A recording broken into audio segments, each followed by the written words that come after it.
সরস্বতী পূজা। ছোটোবেলার থেকে সরস্বতী পূজার জন্য অপেক্ষা করতাম কবে সরস্বতী পূজা শুরু হবে।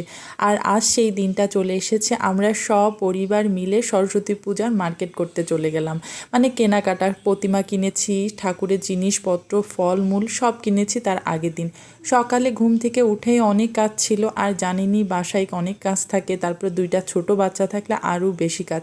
একা হাতে সব কিছু করেছি, পূজার আয়োজন সব গুছিয়েছি।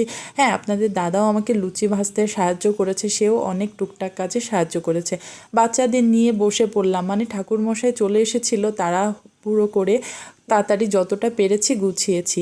আর ঠাকুরমশাই পূজা শুরু করে দিয়েছে, আর আমার ছোটোটাকে তো সবসময় দুষ্টামি করতেই থাকে। আর আমিও অঞ্জলি দেওয়ার জন্য রেডি হয়ে গেলাম। আমি সকাল ধরেই উপোস আছি, অঞ্জলি দিব তাই। আর ছোটোবেলার থেকেই আমি সরস্বতী পূজা বা প্রতিটা পূজা পার্বণে আমি উপোস থাকি।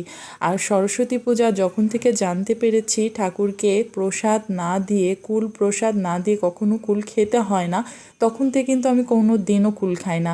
ঠাকুরকে সর্বপ্রথম আমি প্রসাদ নিবেদন করি, তারপরে খাওয়া শুরু করি। আমাদের বাড়ির পুজোটা অনেক সুন্দরভাবে সেরেছি, আর বাচ্চারাও অনেক মজা পেয়েছে।